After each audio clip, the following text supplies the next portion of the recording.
You can't be serious, man. You cannot be serious! Unless you have been living on another planet in the last 15 years or a decade at least, you would know that Julian Assange has become probably the biggest media story, controversy in recent memory, well, certainly in the last decade.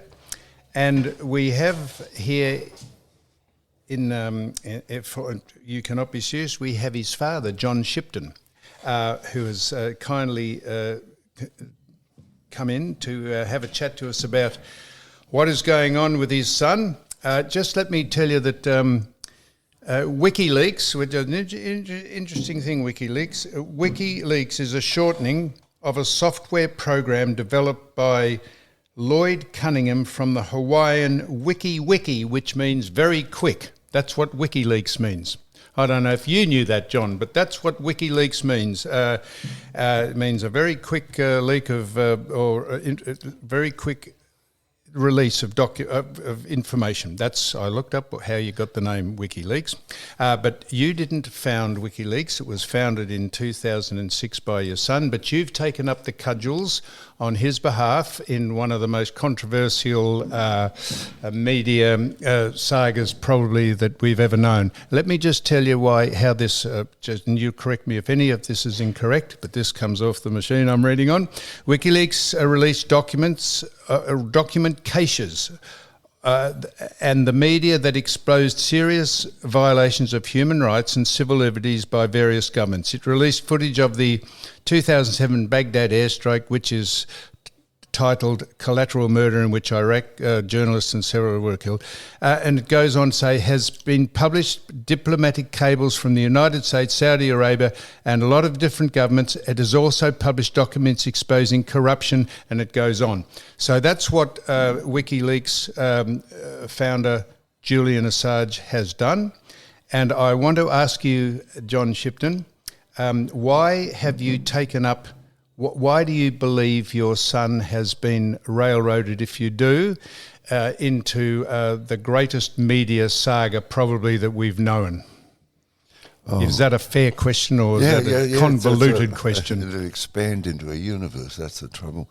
Well, in the first place, you know, Julian is my son. He's been in one form or another incarceration without charge now for 15 years. So that in itself is more than scandalous. How can that happen?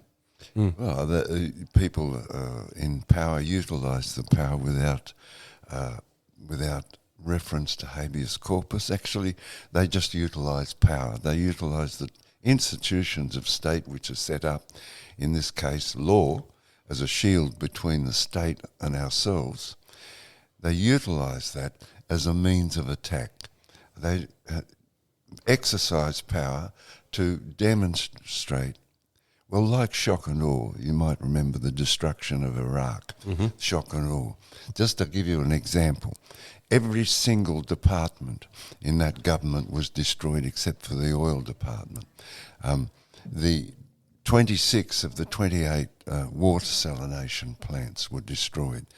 So it indicates to you that the intention of the United States was to demonstrate shock and awe, destroy the country entirely so that any other country doesn't think about changing the oil revenues from dollar to euro in the case of Iraq, or in the destruction of Libya with Muammar Gaddafi, changing the changing the euro dollar or the oil dollar into dinars, gold dinars. So they demonstrate to you that if you at all go against the empire, we will destroy you in its entirety. So, the parallel is with Assange. So 15 years of persecution, 28 court cases, no charges laid, demonstrates to any publisher, you three sitting here, that if you go against the state, the empire, in any way whatsoever, you're gone. Maybe Donald Trump is a parallel to your son. I don't think Donald. I mean, Donald's an underdog billionaire. I mean, it's a bit different. No, I take your point. So, in normal circumstances, do you consider your son a whistleblower that exposed some sort of corruption and untoward things that were going on in various governments? And if you do consider him a whistleblower, whistleblowers are usually revered as people who are patriots that say what the governments of the day are doing incorrectly, and they're usually feted. Is your son a whistleblower? No, Julian's a publisher. Journalist. I can take up the cause of the whistleblowers. Not one of them, although they've done immense public service. Let's say Chelsea Manning, for example, who released all those files. Yeah, we can go through the files if you like. Iraq war logs, 400,000 items. Afghan war logs, 90,000 items. The Cablegate, 250,000 items, and so on. So I was going to get on to Chelsea Manning, who was Bradley and turned himself into a woman and got 35 years jail, but was pardoned by Barack Obama. Why, if Chelsea Manning can be pardoned for what you just read out then, why wouldn't Obama or even Trump in the last presidency, why wouldn't they look at that and say that they could have pardoned Julian Assange? Well, in the case of Chelsea, she served 7 years of 35. Of 35 years in the sentence, and that was commuted. She has not been pardoned, and they can revitalise the commutation whenever they like. And just your son had copped that though, wouldn't he? Sits over his head. That's not on offer. You're saying it's on offer. No, we're here in Port Melbourne discussing this. It's not on offer. Nobody's said, so what would he Why cop? though? What is why the exact they? situation? What is he actually charged with? This is the great There's thing. no charges. So he's basically just a political prisoner held without charge. Yeah, the United States has brought 18 indictments against Julian for the release of the Iraq war cables. For the release of Cablegate, 250,000 cables covering 20 years of the United States diplomatic efforts throughout the world, 400,000 Iraq war files, 90,000 Afghan war files, and the Guantanamo Bay files. That's what he's charged with in the extradition indictment.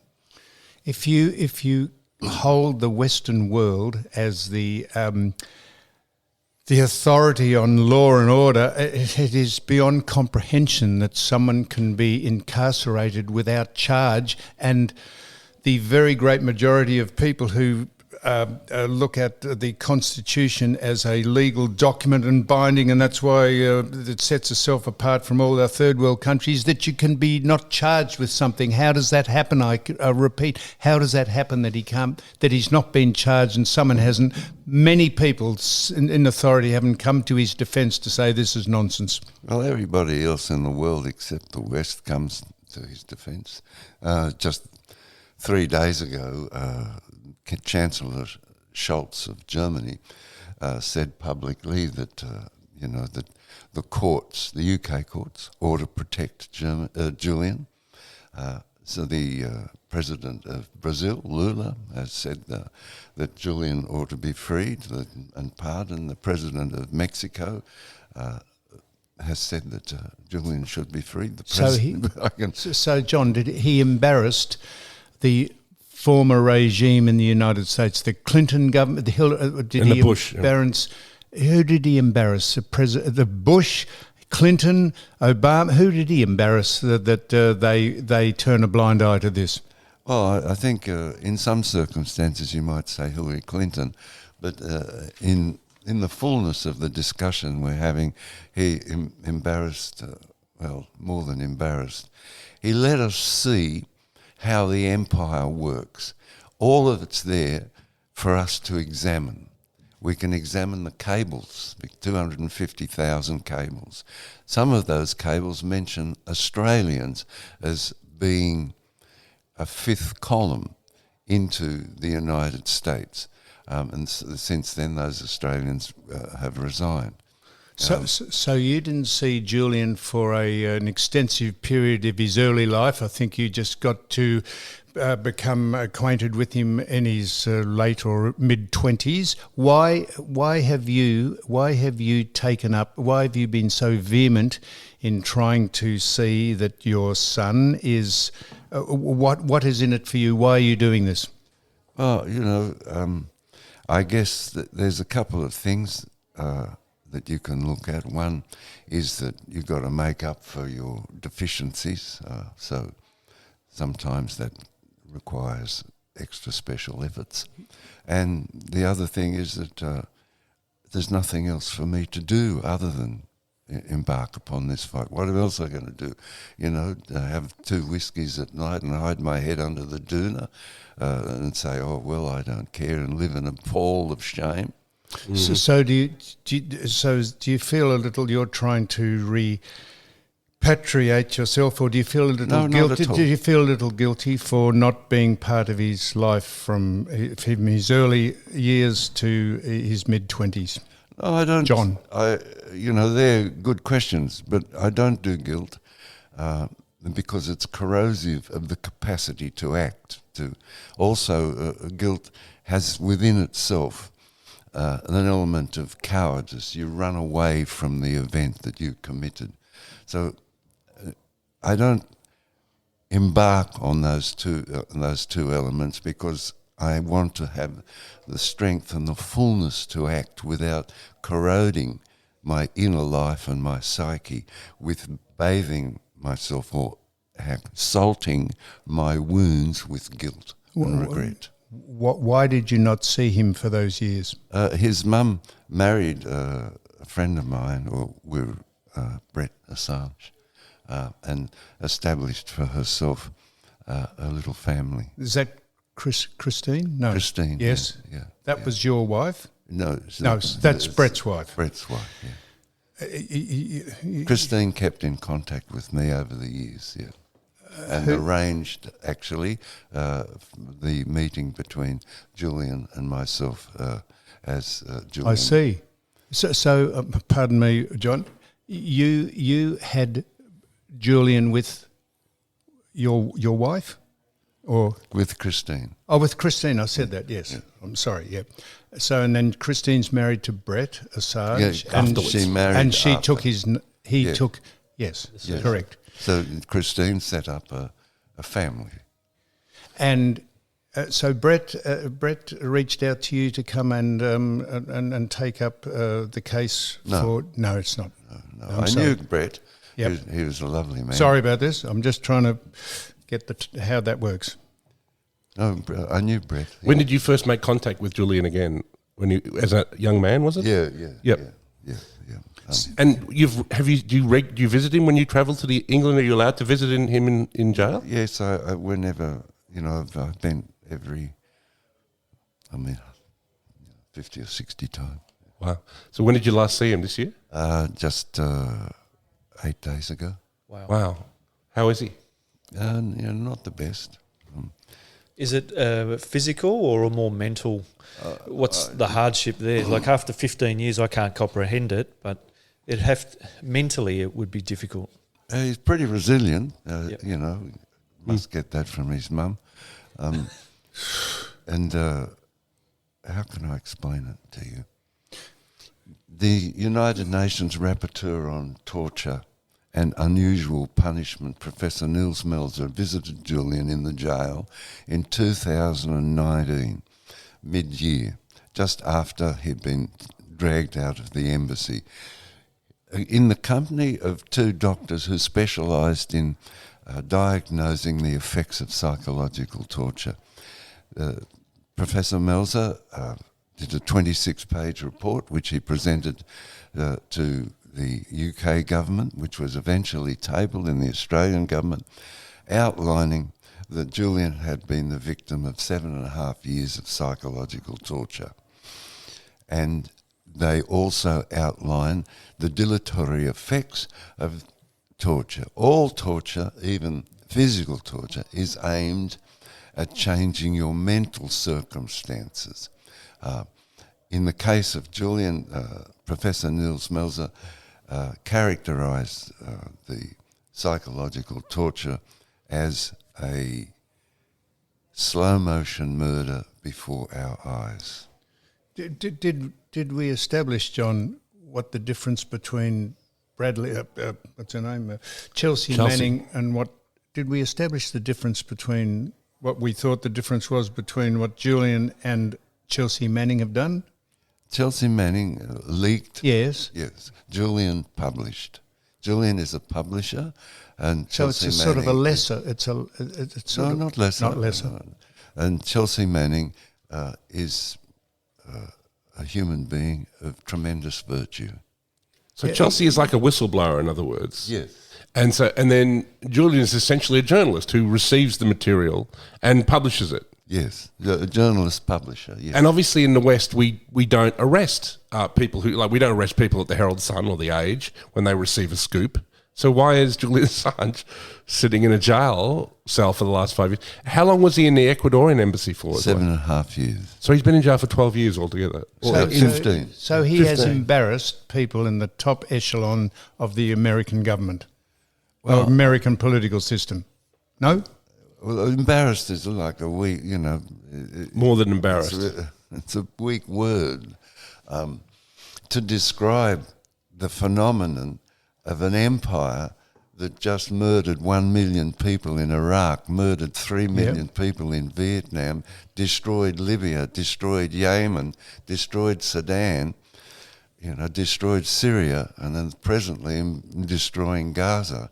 You've got to wake up a bit. Embarrassed is too weak. A word, yeah. So you met Syria's President Bashar al-Assad. Yes. Why did you meet him? Well, at that stage, we were running a political party called WikiLeaks, and I found that it was appropriate for me to go to Syria to find out what the truth was. There's a deluge, the usual deluge of propaganda. Lies. And I wanted to find out exactly what was doing. I went there and poked around a bit and found out that they, at that time, 2014, they were about 6 weeks away from the government collapsing to the jihadis. So I came back with that information and put it out there. Nobody took any notice, but anyway, it was there for anybody who wanted to see it. And then about 6 to 8 weeks later, the Russians moved in and saved the government. And then Assad was accused of dropping poisonous gas on this population, wasn't he? He was accused in Ghouta, but the OPCW has released their report, and you can look it up, that it was a fit-up, Yep. So then there's Edward Snowden, who he's another person in exile in Russia. Why aren't the authorities? Why aren't they pinpointed on trying to get him back, or do a deal with Putin or someone to get him returned? They won't get one from Putin, will they? Russia doesn't extradite its citizens, and Snowden is now a citizen of Russia. So that's a short answer. But the reason here,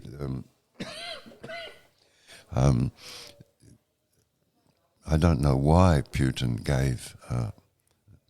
Putin gave Snowden asylum in Russia, but he did, and it saved Snowden's life. He would be now, destroyed.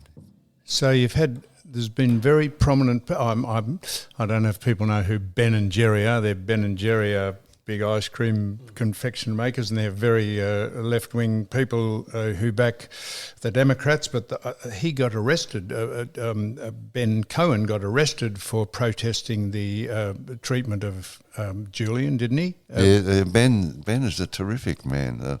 He put us up in his house for a couple of days and looked after us. It was a real pleasure to be with him. Ben and Jerry are serious people. They don't like the empire. What about what's her name, Anderson? Pamela. What about Pamela Anderson? I've seen she is came to his vehement. defence. She is vehement on her defence of Julian. What do you make of that? Why is she? I don't know. You know, it's an extraordinary thing that Pamela, when she speaks seriously in her younger days, nobody took much notice. They just, you know. She was a body. And she was such a beautiful woman. It's staggering. But unlike many others, she's taken her public fame and turned it to good works. Also, she's pretty bright as well. Yeah.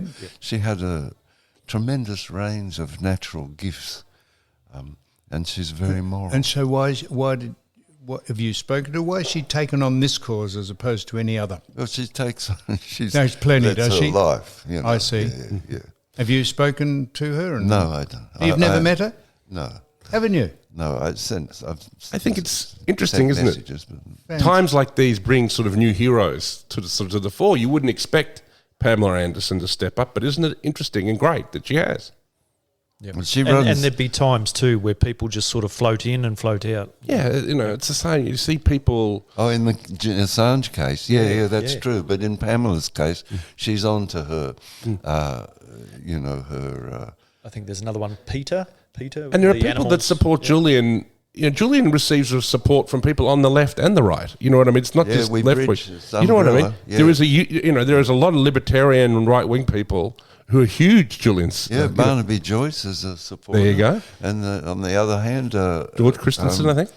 George Christensen, and then on the opposite side is the Prime Minister. Yep. How come he can't get more things done? Because obviously that was one of the promises of Anthony Albanese, that one of the things I liked about him is that he said he would actually, you know, really reach out. Is it above his pay grade, you think? Oh, you know, gosh, you've got to give him a bit of credit. He just 2 weeks ago, Anthony made a very strong statement. Anthony Albanese made a very strong statement in support of that this persecution must end. Now, that takes a lot of courage, you know. He's not going up against a zephyr, you know, or an evening breeze. He's going up against the empire. So obviously something's changed, because that hasn't happened before. 2 weeks ago, when they sort of culminated into this push. I think that's his fourth public statement on the matter. Yeah. It does seem to be reaching ahead, like, you know, like support for Julian seems to be kind of really, it seems like something's going to happen. How do you feel? Do you think there's going to be some action? I think your analysis is spot on. It does seem to be a rising tide of support, and, well, more than a rising tide, it's become a king tide now. I'm going to ask you this again about Trump. So should Trump become the president again? Was he canvassed when he was the president to pardon Julian Assange? Do you know? And do you think drop the indictments? Or drop the indictments? Because why wouldn't he do that? You know, I can answer that in two ways. One is that Trump bought the indictment under his watch. He bought the indictment? Yes, he brought the indictments forward. It was under his presidency that Julian was charged. That was Mike Pompeo, wasn't it, I think? Mike Pompeo, and the prosecutor was a man named Kronberg. Yeah. I see. And the other thing was that there was in 2000, just before he resigned his presidency or lost his presidency, there was a huge movement to get him to pardon Julian, Yep. but it didn't come to anything. He was impeached a second time. You know, wasn't he? It seemed like he was being blackmailed to, you know, he did that second impeachment just at the end as he was leaving office. That was very strange. Anyway. So the film Ithaca. Ithaca. Pardon Easy me. for you to So say. I'm just partially educated, but not to the standard of the people sitting opposite me. Ithaca, which is the good that humans stand for. I think that's what that means, the human ideal and the human endeavour of good. Is that not right? Ithaca that's taken from a poem by a man named C.P. Kafafi. It starts off, as you set out for Ithaca, hope your journey is a long one, full of adventure, full of discovery. Lystragonian, Cyclops, wild Poseidon, don't be afraid of them. You won't find things like that along your way as long as you keep your thoughts held high, as long as a rare excitement stirs your body and your spirit. I'm glad I mentioned Ithaca because it gave you a chance to tell us about that. So it's the good that humans stand for. That's what it's about, isn't it? It's about... and that the was, human I think that's li- what Julian's about. It's about life is a journey, yes. okay, not aimed at its end. So it's a journey through things. Now that I've pronounced it correctly, Ithaca. This was a film. This was a film produced by whom? Gabriel Shipton, my other son. Yes, Gabriel Shipton. That's your other son. Yes. Julian has 3 sons. Yes. 2 to Stella Morris. Yes, which is extraordinary. While he was incarcerated, do you see the grandchildren? Yes, I live in that house when I'm in do you? London. Yeah. Oh, I'm sorry, I didn't know that. It is. Just there's so many. I just can't. I've been watching this for just not intimately, but when I knew that you were coming in here, it's just so hard to ask you all. It just seems extraordinary that this can go on and on and on. And where are you headed with this? I've probably just asked you that earlier on. You've probably announced it. So tomorrow, what's today? Wednesday.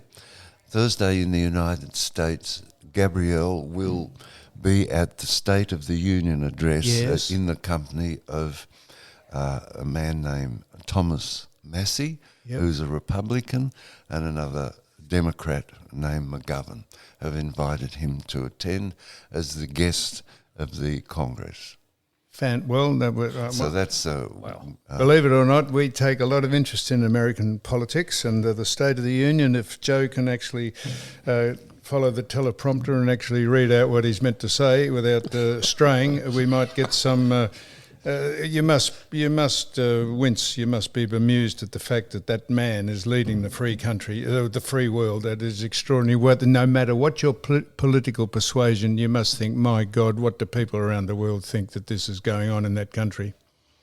Yeah, it's really difficult because the policies of the United States, as I've seen them since Clinton, haven't changed. You've got this president and that president. A man like Obama, of great talent and charm, is probably the most warlike of those presidents. But the policies don't seem to change. Julian's been banged up 15 years. What's the change? How many administrations have been since then? So you don't hold out any hope for a change of president, maybe to Trump, that anything different might happen? If it's to his political advantage, he will do it. His competitors, Robert Kennedy Jr., who I've done a couple of platforms with, he says that his first action will be to pardon Julian, if, God willing, he's made president. He's a good candidate, isn't he? And much better than Biden. No, but he won't be the president. So, so if Trump has sort of an ally in Julian, Kennedy, Robert Kennedy, Junior, yep. Junior. If he has an ally in him, there might be some bipartisan chat among. Surely that Trump, it would in Trump's best interest to pardon him, because you talk about warlike presidents. You couldn't say Trump was a warlike president. No, I don't. You know, he made some terrible mistakes blowing up people in Suleiman. You know, the Iranian guy. That's a mistake. Well, yes, because you don't go around. You mean they suckered him into a peace agreement to discuss a peace agreement in Iraq, and he was meeting the Iraqi prime minister, so that his travel arrangements were public knowledge. Yep. Okay. Normally, his travel arrangements would be hyper secret. Yep. Okay, so they destroyed him under those circumstances. You know, getting people to set up a peace meeting, and then blew him up. Because they prefer war. I mean, do you think one question I wanted to ask you is about do you think they're coming up against the deep state, the Julian? As you say, it doesn't seem to matter which president. Do you believe in the deep state, or what's that? Because some people say it's a conspiracy theory, but do you really believe there is some government behind the government? You know what I mean? That keeps not sort of government behind the government, but there is a deep state which stabilises the policies. In the case of the United States, you often see politicians making really excessive statements, like we've got to destroy Russia and all this sort of thing. But the deep state stabilises the political circumstances in the empire. That's how I see it. Mm-hmm. So John, just you said that if Iran's proxies are fighting the war in Gaza, you think it was not right that Trump or his administration, no matter how they found out where Suleiman was, that they took him out. You think that was unethical to do that? Is there any rules in war? Well, or do you think it was a they're bad? They're not in a state of war with Iran. You know, they haven't declared a state of war, and the assertion that Iran has proxies, yes, okay, is awkward. It has the people that it supports, yes, the same as America has people that it supports, Israel. But they're not necessarily proxies. In the case of Ukraine, Ukraine is clearly a proxy of the United States and the EU, or if you want, gather them all together, put them under the heading of NATO. So you don't think Iran is directly or indirectly funding Hamas? Well, I know who's funding Hamas. It's public knowledge. Qatar does. Mm-hmm. That's where all the leaders sit. Some of the royal families. But you don't think just at arm's length that Iran is the main? No, not at all. Not of Hamas, because Hamas was the Muslim Brotherhood. Yes. Okay, the Muslim Brotherhood is Qatar, not Iran. Iran are Shia. Right, I take that on advisement, John. So what do you think, just if this is just getting off, what do you think of what's going on in Gaza? Gaza with Israel and Palestine and genocide. So I agree. So if on October the 7th, wasn't it, that they Hamas attacked Israel and 1,300? What other response would? I have no skin in the game, incidentally. I'm just genuinely interested in this because it goes on and on and on. If you watch Al Jazeera, they go on and on and on. You watch other stations, they go on and on about different things. What other response would Israel or Netanyahu have in trying to wipe them out? And if there's collateral damage with this, how else if they're trying to wipe them out? Or is that too simplistic to say that, John? Now, I'm interested in your opinion. I have no skin in the game, but I just can't understand. I just don't understand the direction of the question. Okay. When you see that Yes. 12,000 children have been Yep. killed. 30,000 all up with I the understand. mums. You just say, well, stop. That's all. Okay. If you want to destroy Hamas, go and fight them.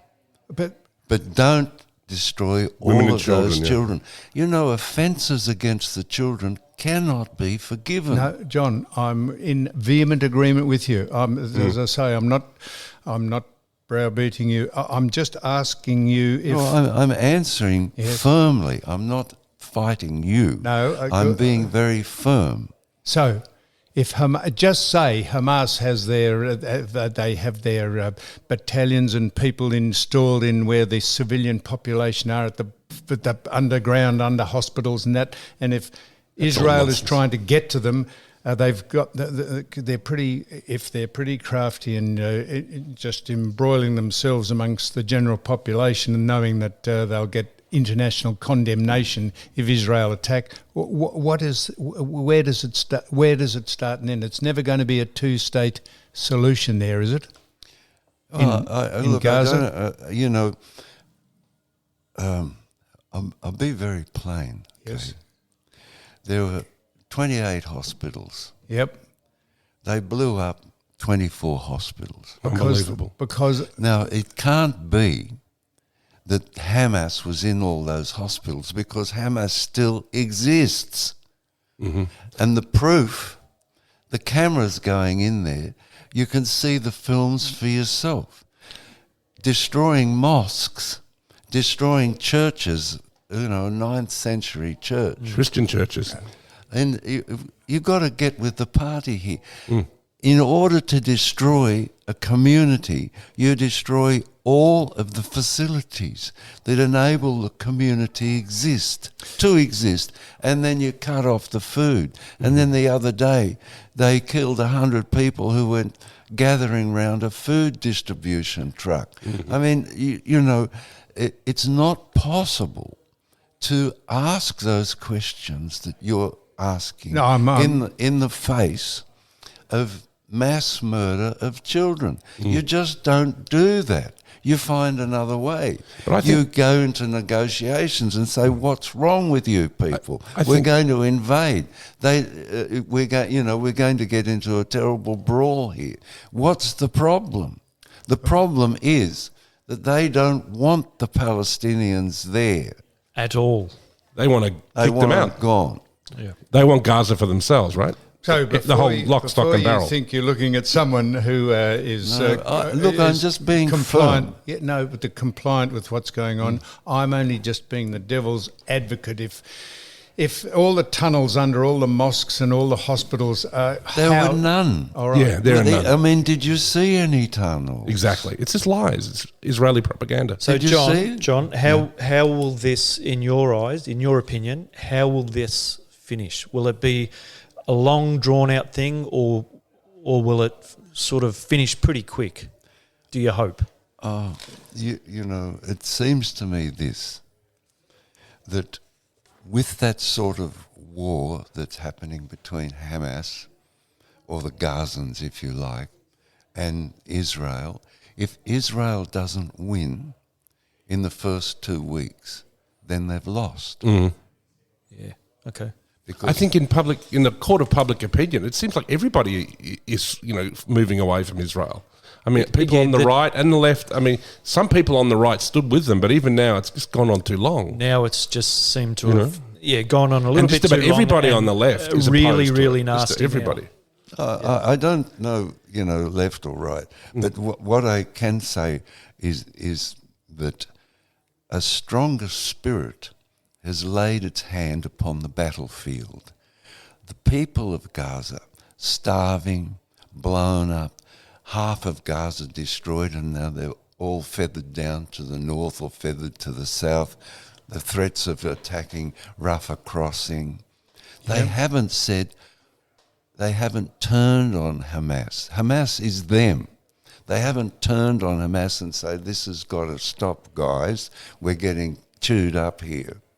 So that you have to see for yourself that a strong spirit exists in the Gazans to fight for their very existence. It's existential for them. And rid the Jewish state.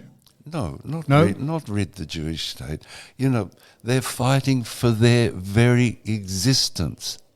I'm just saying this as it's just and so is the Jews, aren't they?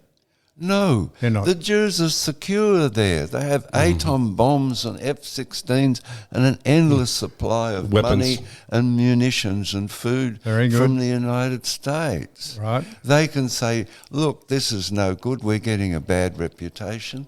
But no, they have, some people say, they have an eschatological aim, a religious aim. Yep. So Julian Assange's lawyer is, I think, Jennifer Robinson, is she not?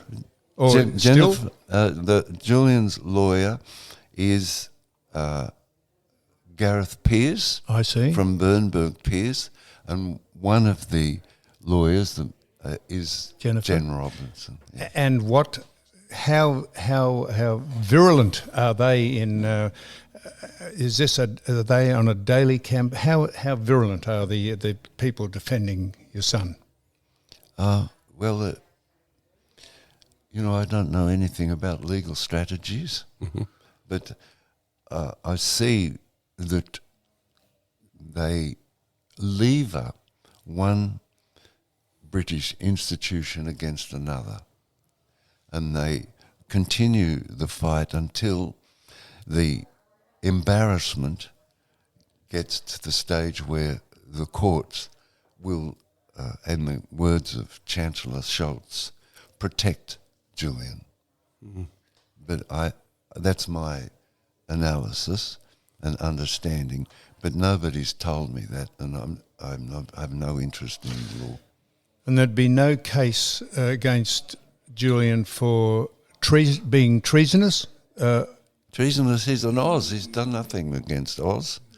He's in I fact see, done yes. benefit for us. Is the plan, if take he's that- freed, to no. bring him back to Australia, if possible? If he is freed, if these indictments are dropped, is the plan to bring him back to Australia? Oh, I'd like to see him. I'm just sick of travelling every second month. I think we'd all like to see him Do back you home, have wouldn't any we? restrictions on your travel because of your association? No, You're pretty much Nobody free to asked go me. wherever you need. Is it true that Tucker Carlson is going to interview Julian? Yeah, he did in the jail. He went and visited Julian in the jail and interviewed Stella thereafter. But he's not allowed to take his cameras in there? No, it's a maximum security prison. Yeah. You can't. So no take- one's you allowed to can't interview even- him? If you have a pocket handkerchief, you've got to take it out. You can't take anything in. If you have a string on your shirt, like a piece They of want to know what it is. they have to cut it off because people soak their clothes in Something. spice. They call it spice. Well, look, in 2006, I think Julian set up WikiLeaks. I bet you wish you could go back to 2005 and I think that this never happened because, or do you think that it was this whole thing has been worth it? Publicly, for the public and for the institutions of state other than the United States, and for the United States public, it's been a shower of gold, or if you like, cool rain on a hot summer's afternoon. But for Julian himself, it's been tragic. But for us, we know how the United... You can look up, for example,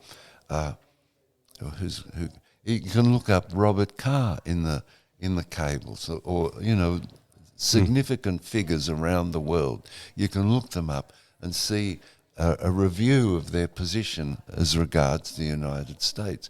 We understand how the United States works. For example, Tunisia, this from memory, Tunisia had, what do they call it, open source in all of its computers, okay? So the government computers, and they encourage open source. Well, the United States ambassador goes to the government there and says, well, if you want to be friends with the United States, you'll get on with us a lot better if you use Microsoft. Microsoft, is a really buggy. Do you think it's changed the geopolitical situation, what Julian has done? Because, obviously anyone, in a sense, can set up a an operation like WikiLeaks, where you take leaks and release them. I mean, is that why you think they're sort of going shock and awe on him? Because you spoke about shock and awe earlier, what they did with a country like Iraq, where they destroyed everything, and maybe what they're doing also in Gaza. But like, do you think that's why they're going so hard against Julian, to try and stop other people from leaking, or you know what I mean, or at least publishing leaks? Sure, but I can give a long answer as well. And as you're in this business of broadcasting understandings, and you're new in it, in this sense, not in that, in the sense that you're not legacy media. Okay, you are a phenomenon of a change in the distribution and analysis of news. That strata of genius, I call it genius, exists in crypto, in cryptocurrencies, in encryption services, in news distribution, in the accumulation of online libraries where you can go and search stuff. All of that strata has been rejected by the power structures of the West to its detriment. They haven't found a way to draw in and change how they utilise power.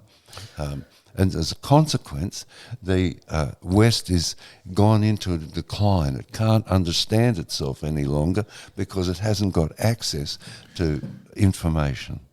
So when this is all done, Julian might be looked on, if he's not already, as a martyr. Well, he clearly is a martyr too. Yeah. In your eyes, he's a martyr? Well, Yep. Not in my eyes. No.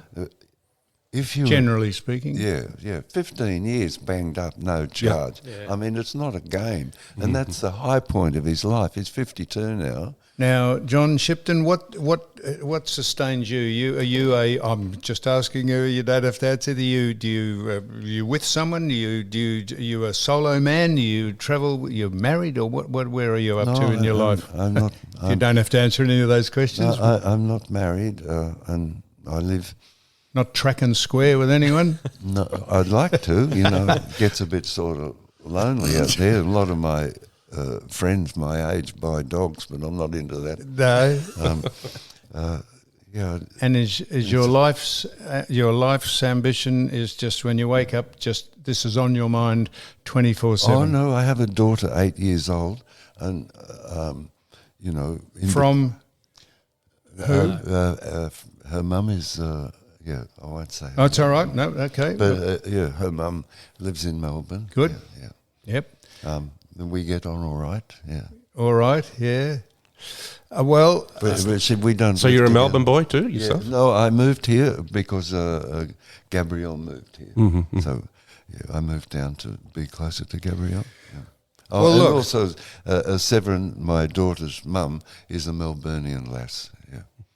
Now, look, other than you telling me how to pronounce Ithaca, which I am indebted to you for, it's been fascinating speaking to you. I hope they've been a bit naive, most of the questions I've asked, but we're just simple folk, just a simple man, partially educated I am, John, but unlike you who are on your top of your game. So I really appreciate you coming in and having a chat to us. We always like to interview people from the other side of a story that probably doesn't get published, although you would have been published a lot. But we really appreciate you coming in and having a chat to us, John Shipton. Oh, you're very kind. Thank you. No, I'm not kind. I'm genuine. And genuine. Thank you very much. And simpatico. Thank you very much. Thank you, John.